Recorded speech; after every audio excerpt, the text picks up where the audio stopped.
حضرت ہود علیہ السلام، حضرت صالح علیہ السلام، حضرت عزیر علیہ السلام، حضرت صالح علیہ السلام، حضرت ابراہیم علیہ السلام، حضرت اسماعیل علیہ السلام، حضرت اسحاق علیہ السلام، حضرت یعقوب علیہ السلام، حضرت یوسف علیہ السلام، حضرت موسیٰ علیہ السلام، حضرت ہارون علیہ السلام، حضرت داؤد علیہ السلام، حضرت سلیمان علیہ السلام، حضرت عیسیٰ علیہ السلام، اور حضرت ایوب علیہ السلام.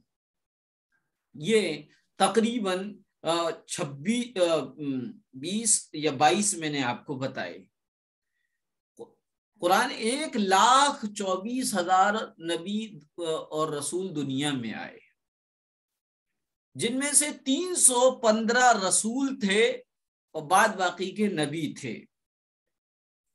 قرآن کریم میں کل 22 یا 23 نبیوں کا ذکر آیا ہے، جس میں سے میں نے آپ کو ابھی بتائے ان سب نبیوں کا ذکر قرآن کریم میں آیا ہے. 1-2 کو چھوڑ کے حضرت شیس علیہ السلام کا ذکر نہیں ہے، احادیث میں اس کا ذکر ہے. انبیاء اکرام اور رسولوں کی تعداد کے متعلق صحیح عقیدہ یہ ہے کہ ان کی کوئی خاص تعداد مقرر نہ کی جائے، بلکہ وہ حدیث میں یہ 1,24,000 آگے لکھا ہوتا ہے، کم و بیش یعنی زیادہ بھی ہو سکتے ہیں، کم بھی ہو سکتے ہیں. یہ صحیح تعداد اللہ کے علاوہ کسی کو نہیں معلوم، بلکہ یہ عقیدہ رکھا جائے کہ دنیا میں اللہ تعالیٰ کے بہت سے نبی اور رسول آئے ہیں، سب اپنا اپنا تبلیغ کا فریضہ ادا کر کے چلے گئے. تبلیغ یعنی دین کو پہنچانے کے، تبلیغ کہتے ہیں میسیج پہنچانا، دین کی بات پہنچانا. تو بہرحال تبلیغ کا فریضہ ادا کر کے چلے گئے. سب پر ایمان لانا فرض ہے. ان میں تفریق کرنا یعنی بعض کو ماننا اور بعض کو نہ ماننا یہ کفر ہے. تو اس لیے یہ تو نبوت و رسالت کے متعلق تھا. اب آتے ہم عقائد و مسائل میں. تشہد ہو گئی تھی، التحیات ہو گیا تھا نا، التحیات ہو گئی تھی. اب درود شریف پر آتے. درود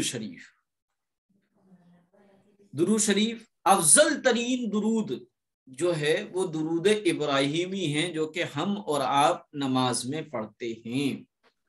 وہ درود کیا ہے؟ اللہم صلی علی محمد وعلی آل محمد کما صلیت علی ابراہیم وعلی آل ابراہیم انک حمید مجید.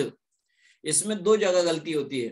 دو غلطیاں کیا ہے سمجھ لیے. اللہم صلی علی محمد، یہ علی 2 مرتبہ پڑھ دیتے ہیں. ایک مرتبہ پڑھنے کا طریقہ کیا؟ اللہم صلی علی محمد یہ پڑھے، یا پھر اللہم صلی علی، پھر اس کے بعد محمد وعلی آل محمد کما صلیت علی ابراہیم. دوسری غلطی یہاں ہوتی ہے علی ابراہیم پڑھ دیتے ہیں. راہ پہ آ کر ڈنڈا لگانا ہے علی ابراہیم وعلی آل ابراہیم انک حمید مجید. یہ ایک الگ ہے. دوسرا اس کے بعد بعض لوگوں کو یہ ڈاؤٹ رہتا ہے کہ یہ دونوں ملا کر ایک ہے یا 2 ہیں. تو یہ 2 ہیں، اور دونوں ملا کر پڑھنا یہ نماز کے اندر سنت ہے. دوسرا کیا ہے؟ دوسرا ہے اللہم بارک علی محمد وعلی آل محمد کما بارکت علی ابراہیم وعلی آل ابراہیم انک حمید مجید. یہ درود شریف ہے. اس کا ترجمہ آپ کو یاد رکھنا ہے تاکہ نماز میں جب ہم پڑھیں تو ہماری نماز میں ایک لذت آ جائے، خشوع خضوع پیدا ہو جائے. اس کا ترجمہ اے اللہ، اللہم اے اللہ صلی علی محمد وعلی آل محمد، رحمت نازل فرما محمد صلی اللہ علیہ وسلم پر اور آپ کی آل پر. کما صلیت علی ابراہیم وعلی آل ابراہیم، جیسا کہ تو نے رحمت نازل فرمائی ابراہیم علیہ السلام پر اور ان کی آل پر، انک حمید مجید، بے شک تو تعریف کے لائق اور بڑی بزرگی والا ہے۔ یہ ایک درود کا ہو گیا۔ دوسرا اللہم بارک علی محمد وعلی آل محمد، اے اللہ برکت نازل فرما محمد صلی اللہ علیہ وسلم پر اور آپ کی آل پر، کما بارکت علی ابراہیم وعلی آل ابراہیم، جیسا کہ برکت نازل فرمائی تو نے ابراہیم علیہ السلام پر اور ان کی آل پر، بے شک تو تعریف کے لائق بڑی بزرگی، انک حمید مجید، بے شک تو تعریف کے لائق بڑی بزرگی والا ہے۔ یہ درود تھا۔ اب اس میں ایک لفظ آیا آل، آل کے معنی اولاد کے آتے ہیں، آل و اولاد۔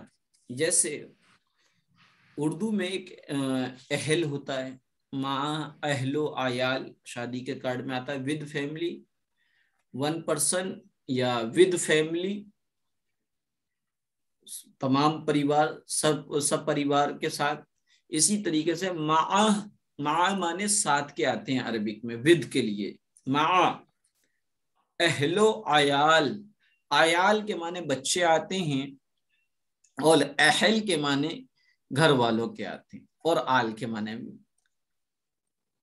تو لفظ آل جو ہے یہ دنیا اور آخرت کے اعتبار سے جو معزز ہیں، باعزت ہیں، ان کے لیے آل کا استعمال ہوتا ہے، جیسے آل محمد، آل نبی، آل رسول، اور قرآن کریم میں فرمایا آل فرعون۔ کیوں؟ کیونکہ فرعون دنیاوی اعتبار سے معزز تھا، اور نبی پاک صلی اللہ علیہ وسلم کا کہنا کیا، ان کی وجہ سے تو یہ دنیا اور یہ جہاں بنا ہے۔ تو میں لفظ بتا رہا تھا آل کا استعمال دنیا اور آخرت کے معزز لوگوں کے لیے استعمال ہوتا۔ اور ایک لفظ ہے اہل، الف ہا لام، اہل، یہ خاص لوگوں کے لیے، یہ عام بھی ہے، جیسے اہل حجام، یا یہ نرجو کے لیے بھی آتا ہے، جیسے اہل محلہ، اہل بستی، اہل گاؤں۔ تو یہ سجیو اور نرجیو یعنی جاندار اور بے جان کے لیے بھی آتا ہے، اور یہ دنیا میں قابل عزت ہو ان کے لیے بھی، اور قابل عزت نہ ہو ان کے لیے بھی، جیسے کہ اہل حجام کہہ دیتے ہیں، اہل خانہ کہہ دیتے ہیں، اہل مدارس کہہ دیتے ہیں، اہل مدرسہ کہہ دیتے ہیں۔ تو بہرحال یہ آپ نے سمجھ لیا کہ یہ جو ہیں آل اور اہل کا فرق میں نے بتا دیا آپ کے سامنے۔ اب ہم آتے ہیں سیرت میں۔ سیرت میں آپ کو یہ پڑھایا گیا تھا کہ پہلے ایمان لانے والے معزز لوگ کون کون تھے۔ آج سیرت میں پہاڑی کے واعظ کے عنوان سے سیرت کا ایک حصہ آپ کے سامنے پیش کیا جائے گا۔